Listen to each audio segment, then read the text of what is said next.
اے اللہ ہمارے گناہوں کو معاف فرما، ہمارے والدین کے گناہوں کو معاف فرما اور ان کی مغفرت فرما۔ اے اللہ ہمیں لیلۃ القدر عطا فرما۔ اے اللہ ہمیں کامل ایمان نصیب فرما اور پوری ہدایت فرما۔ اے اللہ کلمہ طیبہ زبان پر جاری فرما۔ اے اللہ ہمیں پورے رمضان کی رحمتیں برکتیں عطا فرما۔ اے اللہ ہمارے دلوں کو اخلاص کے ساتھ دین کی طرف پھیر دے۔ اے اللہ اپنی خاص رحمت نازل فرما اور اپنے قہر و عذاب سے بچا۔ اے اللہ جھوٹ، غیبت، کینہ، بغض، حسد، تکبر، برائی اور جھگڑے سے ہماری حفاظت فرما۔ اے اللہ ہمارے صغیرہ و کبیرہ گناہوں کو معاف فرما۔ اے اللہ ایک لمحے کے لیے بھی ہمیں دنیا کے حوالے نہ فرما۔ اے اللہ تنگ دستی، خوف، گھبراہٹ اور قرض کے بوجھ کو دور فرما۔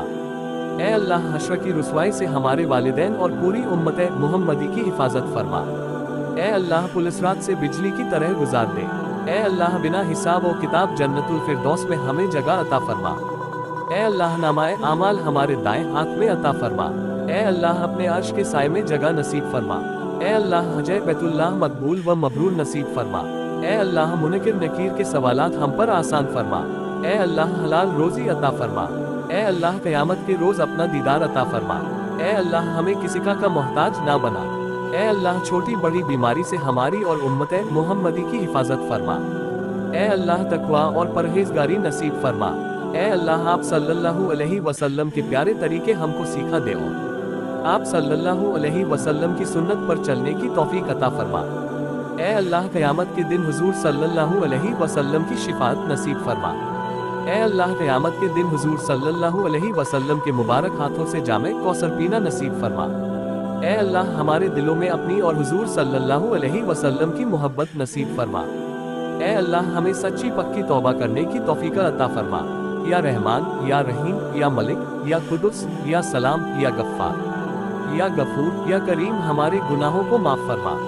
اے اللہ ہمیں گناہوں سے نفرت دے دے۔ یا اللہ جانے انجانے میں ہم سے جو غلطیاں ہوئی انہیں معاف فرما۔ یا اللہ ہم جو غلطیوں کی توبہ کرنا بھول گئے ان غلطیوں کو بھی معاف فرما۔ اے اللہ تمام مرحوموں کو جنت الفردوس عطا فرما، دوزخ کے عذاب سے، قبر کے عذاب سے اور جہنم کی آگ سے بچا۔ اے اللہ ہمیں نیک بنا، آمین۔ اے اللہ ہمارے بچوں کو نیک توفیق اور نیک ہدایت عطا فرما۔ اے اللہ ہمارے بچوں کی زندگی آسان کر دے۔ اے اللہ ہمارے بچوں کی امتحان میں کامیابی عطا فرما۔ اے اللہ ہمیں اپنے ماں باپ کی طرف پیار اور صبر سے پیش آنے کی توفیق عطا فرما۔ اے اللہ تمام امت کی جائز دعائیں قبول فرما۔ اے اللہ مسجد اقصی اور فلسطین کے اور پوری دنیا کے مسلمانوں کی حفاظت فرما۔ اے اللہ ہماری دعاؤں کو اپنے فضل و کرم سے، اپنے رحم و کرم سے قبول فرما۔ اے اللہ مجھ پر اور تمام امت پر رحم فرما، آمین۔ اے اللہ مجھے اور تمام امت کو بچا بے روزگاری سے، تندرستی سے، دشمنوں سے، بری نظر سے، آزمائش سے، گھر کی پریشانیوں سے، رزق کی کمی سے، حرام کی کمائی سے، رسوائی سے، قرض سے، مرض سے، کفر سے، جہنم سے، حساب سے، اولاد کے دکھ سے، تیری نافرمانی سے، والدین کی نافرمانی سے، تیری ناراضگی سے، تیرے اور تیرے پیارے حبیب صلی اللہ علیہ وسلم کے ناپسند کاموں سے۔ یا اللہ اس دعا کو ہمارے پاس پہنچانے والوں کی ساری پریشانیاں دور کر فرما۔ یا اللہ میری یہ دعا تمام امت کے حق میں قبول فرما، آمین یا رب العالمین۔